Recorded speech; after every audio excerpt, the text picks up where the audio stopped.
Right now, we are getting into the topic of decolonizing African cinema and replaying our stories and identity. So, Oh, how ben njagala to omukazi. experience all of that years, you can tell us what it means for us to have authentic African stories. And so, we have a scenario to give us a framework of that discussion. And the scenario is the topic is inspired by the children of Black and Gold, a novel by Nigerian American author. Excuse me, I just want to call And for you. then this novel is being adapted into a very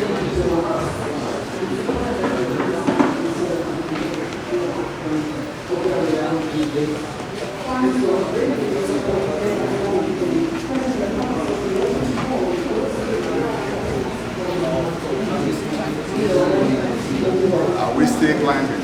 No, we are done. Never rain.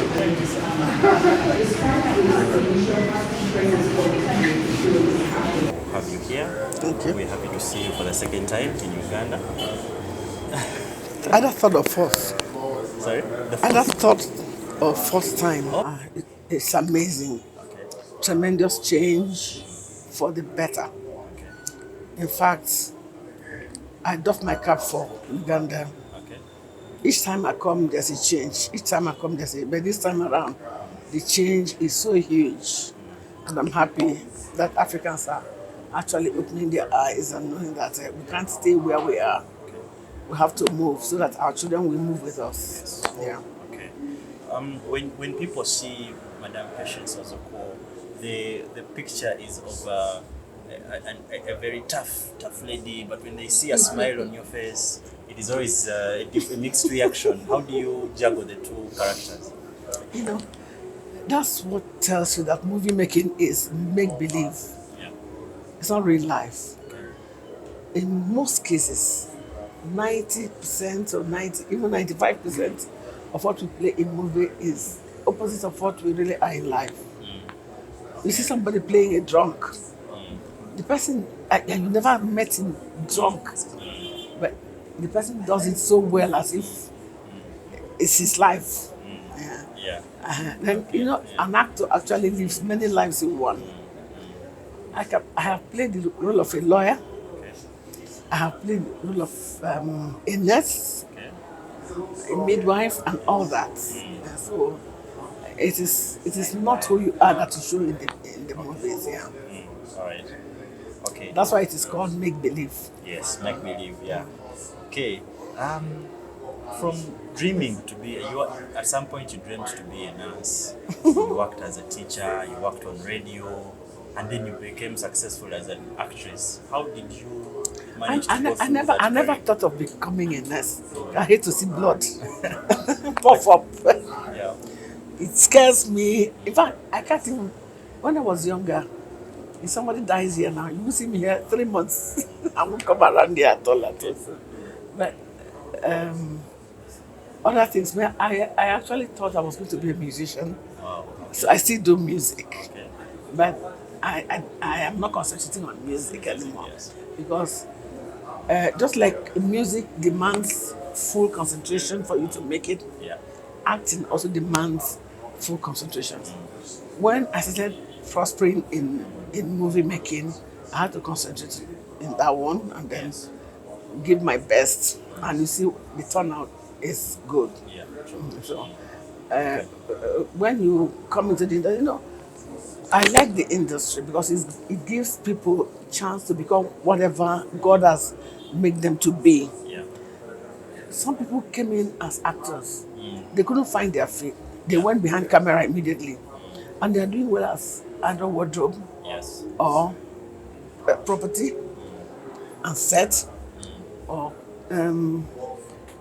some went into directing, producing and other, and they are making it. Yes. Yeah, so the industry is limitless, Yes. except you are a lazy person. Otherwise, you have a lot of things to do to make you comfortable and happy. You won't even need to go to write application to anybody to give you a job. Yeah. Okay. And something you can be doing and be doing something else to get all together. Yes. Like I have a fast food. Okay. I supply food to groups when they are doing movies. We call it welfare. Okay. My company supplies them food.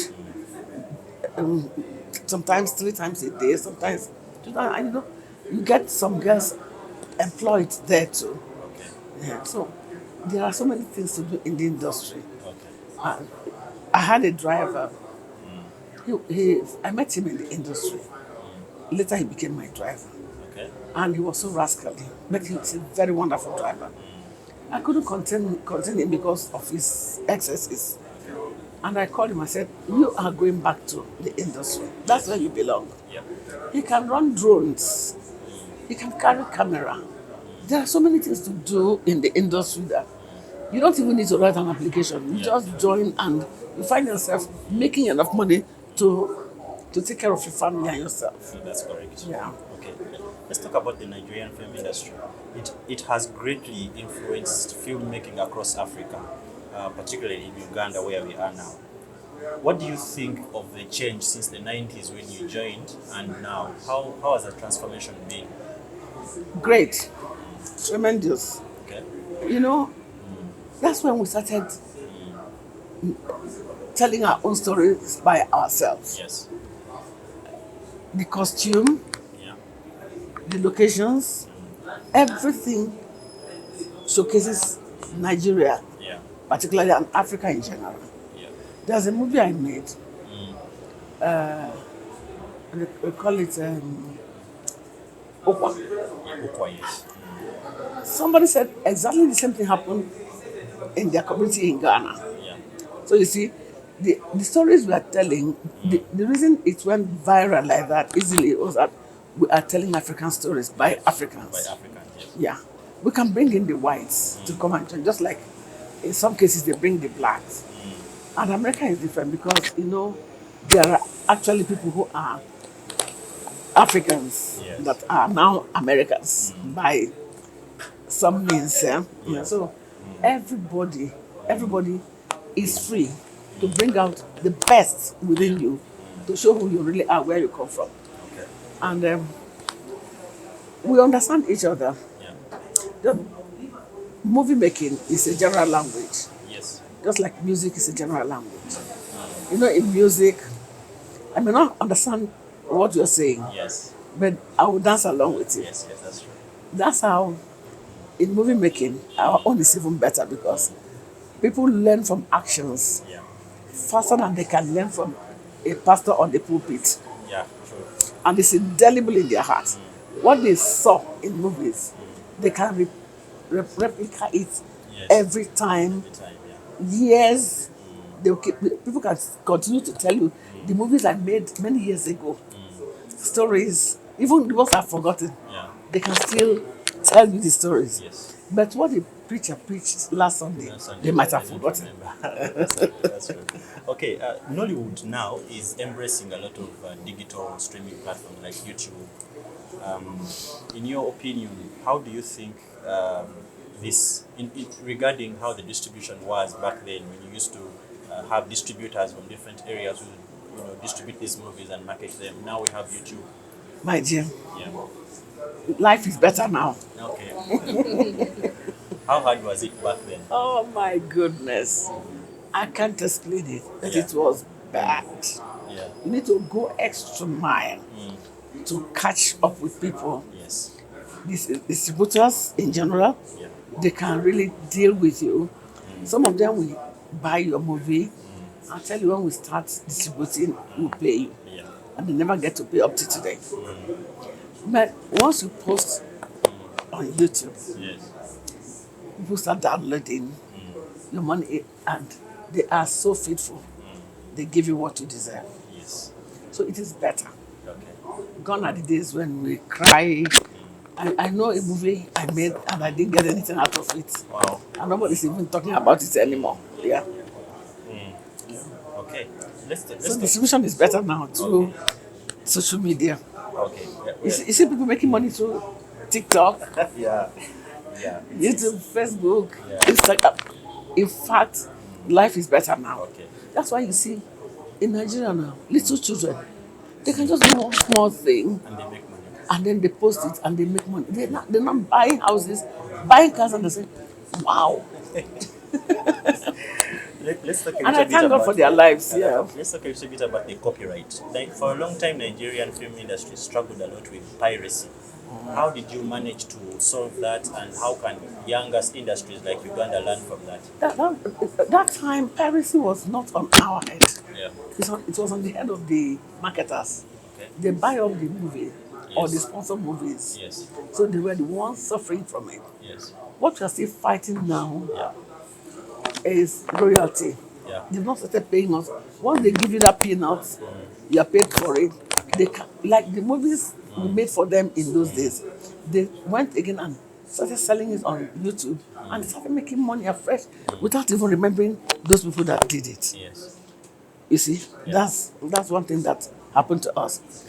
What we now did is, in those days, if you're an actor and you make your own movie, they'll say, well, since you're making your own movie, come, let's go to the market and sell it. But now, everybody's selling on YouTube. Okay. They too, they are struggling on YouTube to make good movies that we say. We are struggling. And because we already have the faces, Yeah. people will always want to download our own. Yes. They too, they are making money. But it is easier for us now, except you are lazy. Yes. Except you are too busy with other things. But people who started early, they can't even go back Okay. because they are making so much money out of it. And I thank the organizers of YouTube, Instagram, for making this market open to us. Now you can be proud to say, I have 10 movies there and it's selling. Yeah. Okay, let's talk about as we close. Let's talk about we are finishing. Let's talk about governments. How can government be part of film to support, especially younger filmmakers? How can governments in Africa support filmmakers? Some time ago, Second last. Just one. am I doing another interview after this one?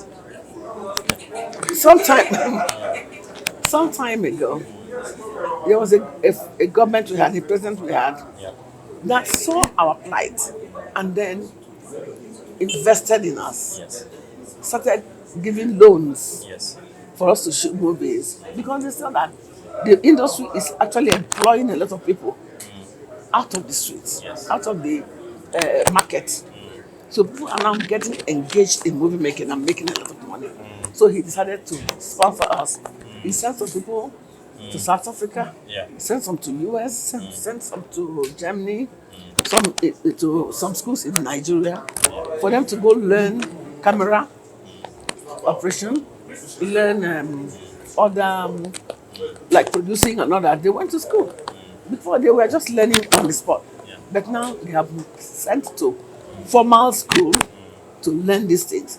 So government can actually help us by providing loans for us that we can pay back when these movies are released. Yes. They can collaborate with us, and then they can also encourage us by providing locations for us. Yes. Like personally, when I saw that epic movies are gradually, the locations are gradually fading off because people are now building houses. All those places, farmland, farm houses where we used to shoot movies. Yeah. I quickly went, the property I acquired some time ago, I went and built one. And people now go there to shoot pure, you see, so we are helping ourselves and government can also help us. Yes. If you make money in this industry and you invest in the industry, you are really helping others to grow. Yeah. So that's what we're doing. Government can actually help us by investing, giving opportunities to people to go to schools outside this country Yeah. to learn. They can send some people to Nigeria. You know, he who start cooking before others will always have older utensils. Yes. We have learned the hard way, and we can actually transfer it to you without you suffering what we went through when we were starting. Yes. So they can send people to Nigeria, just like Ghana did in their own time, and then help us by acquiring equipment for us that we can hire. You understand? Yes. Yeah. So there are many things they can do for us. Thank you so much, Madam. Thank for your you. time. Yeah. Let them actually send people to go and learn. Okay. It is very important. Okay. Thank you so much. And then provide soft loans. Soft loans, yes. Okay. Thank you so much.